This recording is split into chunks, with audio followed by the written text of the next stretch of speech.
you for joining. What I'd like to do this morning is tie in a few central ideas that we've been discussing over the past few weeks about emunah. As we've described, it's always a challenging subject, and the biggest challenge with emunah is in a way bringing it down to something practical and usable that we can really reflect on in our day-to-day life. I came across this weekend a very, very powerful reflection.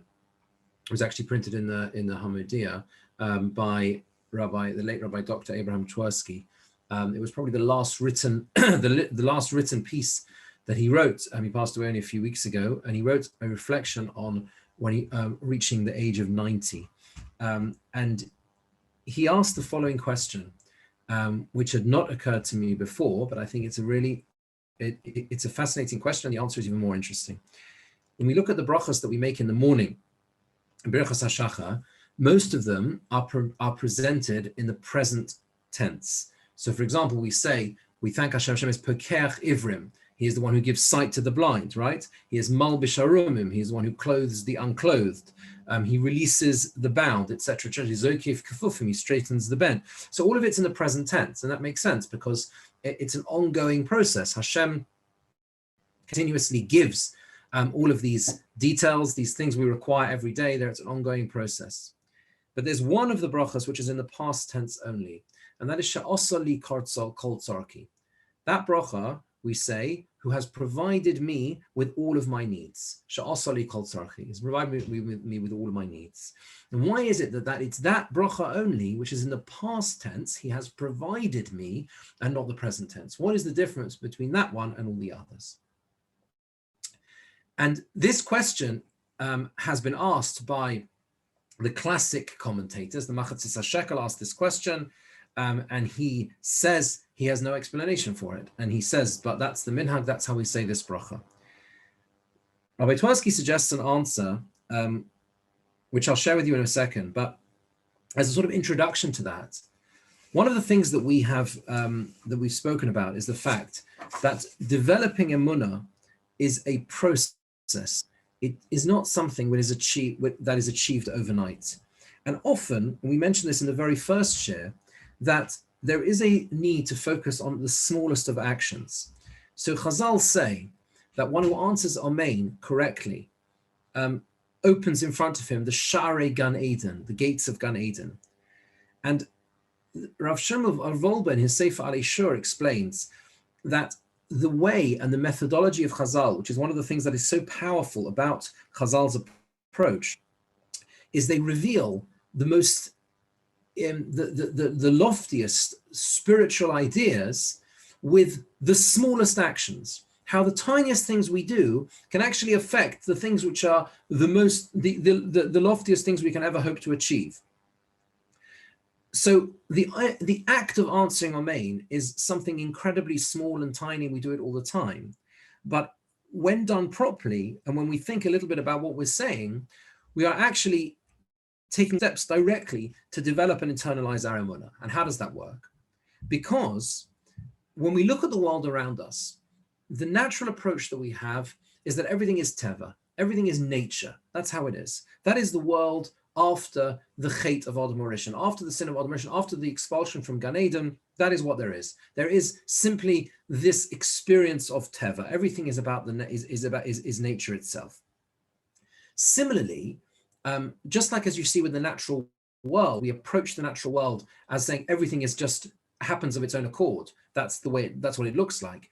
Similarly, when we look at our experience through history, we can fall into the same trap. History can be explained as a series of just so events, right? It happened to be, it was just this way, this happened to happen, and therefore this happened to happen as a result. One thing led to another.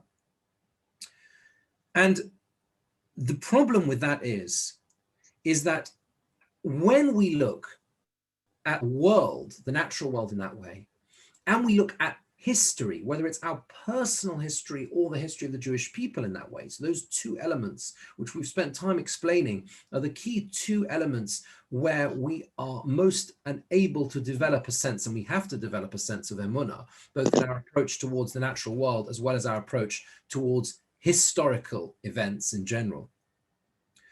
Every time we look at those events, if you like, without a sense of the hand of Hashem, Hashem's involvement, what we're really doing is we're building, almost like we're building a little bit of another brick in that wall that, if you like, separates us from the notion of emunah itself, what we call hester ponim, the concealment of Hashem's face.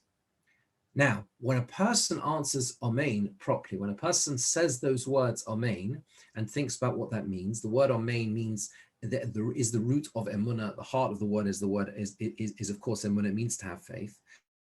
The way Chazal explain it is it opens the gates of Gan Eden. Why?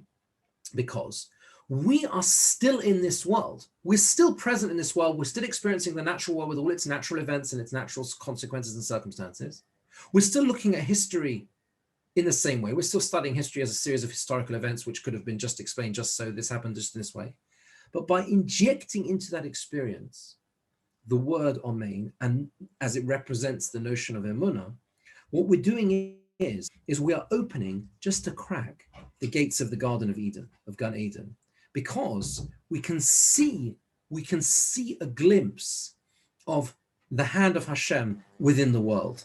The fact that things are not just happening by chance, that the world itself is not just is not just nature, and that history is not just by chance, but that Hashem has direct involvement in the world.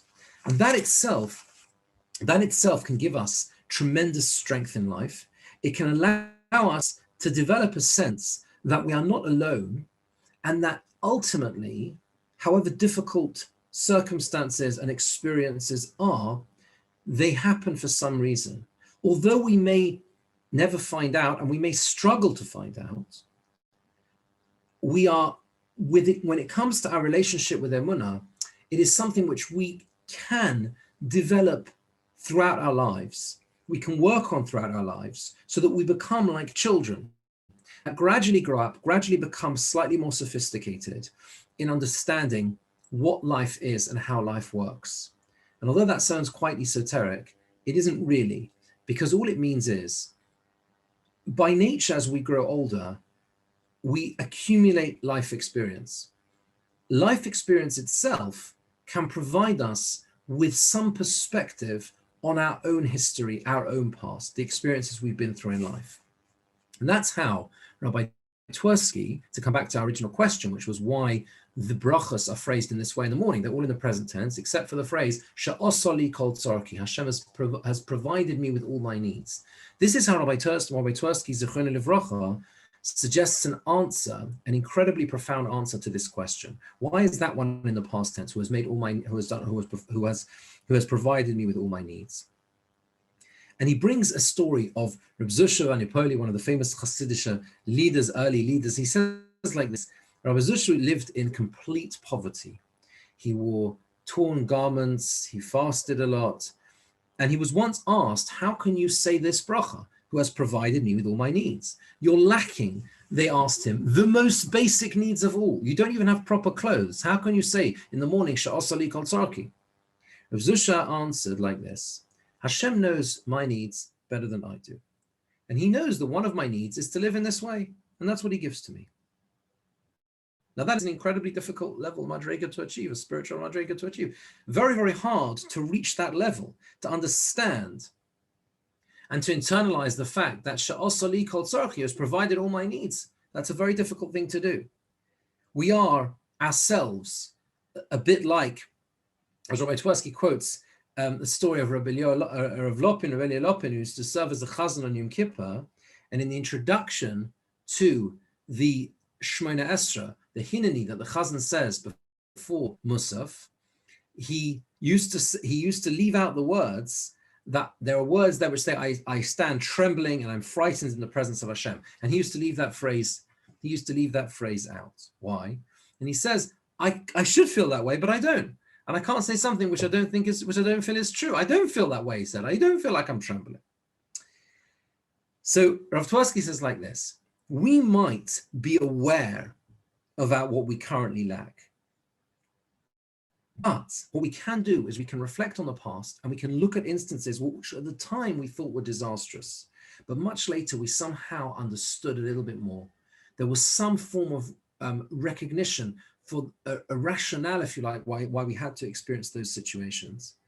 And therefore, the only way we can really say that bracha, Sha'osali Kartsoki, is in the past tense, who has provided me with all my needs, in the past tense, because only afterwards can we appreciate things that we were unable to appreciate when they occurred. That's Rav Twersky's suggested answer to the reason why this bracha particularly is phrased in the past tense. Because as we go through life in the present tense, it is very, very hard to see the fact that Hashem provides us with everything we need at this particular moment in time. But sometimes we get a glimpse of the past. Sometimes we look backwards at a series of events and we think that was incredibly difficult at the time. But now I have some understanding of maybe why it had to happen, maybe how I grew from that experience, something positive that came out of it. In fact, we see the same idea when Moshe Rabbeinu in Parshas Kisisa, after the Egel Hazov, he asks Hashem, show me your ways, show me some glimpse of the way you operate in this world, why things happen, why sometimes such horrific things happen, why is this, why does it happen? And Hashem's answer is incredibly cryptic. He says, I will place you in the cleft of the rock, you will see my back, you won't see my face. I will pass by, and you will see my back behind, but you won't see my face. And obviously we can't understand this in a literal way. Hashem is beyond time and space. There is no, how could Moshe see the back of Hashem? What does that mean? So the Chazal and the Forshim explain that the idea is that it is impossible to see things from a perspective of living forwards. That's how we live life. Where we're in the moment, it's impossible to understand anything. But sometimes, Hashem says, you can have a glimpse of when looking backwards. Sometimes you can look backwards and say, now I have an idea, now I have some sense. However difficult things are in the present, it is only in the past. It is only when we have a reflection on the past that we can gain some understanding. Rabbi Twersky, in his essay, as I said, is one of the last pieces, probably the last piece that he wrote before he passed away. He says, he brings examples from his own life. He says that in 1978, he published his first book. He gave it to an agent, and it was rejected by 18 publishers.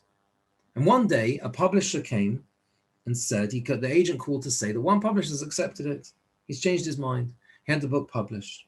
Eventually, he published 90 books. And again, and he brought many, many other examples as well. When he through his medical training, things didn't understand why they didn't work out the way he wanted, etc., etc. And only afterwards was he able to finally understand, have an inkling in some way of the contribution that Hashem wanted him to make to this world, which he did through, as we know, through the incredible work he did in terms of helping people with addictions through the Gateway Rehabilitation Center in America. The idea here is that emunah is a lifetime work. There is no simple and there are no simple shortcuts.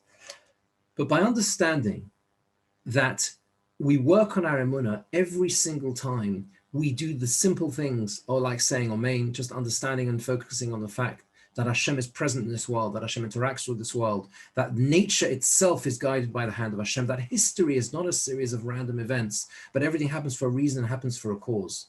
Sometimes when we live our life in that way, we are able to take a glimpse back on our own experiences as we get older in life. And we can begin to think to ourselves, now I have some inkling as to perhaps why something had to happen, or at least how I was able to grow from a certain experience. Emunah itself is a process like a craftsman. The word uman is a craftsman. It is something which we cannot, of course, complete any discussion about. But hopefully what we can do is learn ideas and ways and perspectives which help us develop a healthier and more positive attitude towards emunah itself, and thereby help assist us in our journey through life itself. Thank you very much all for joining, and I wish you all a good week, and hopefully we'll see each other soon in the not too distant future. Thank you. Thank you very much. Thank you. Thank you. Take care. Hey. I think I've this week. Outpouring, very good. Shared it.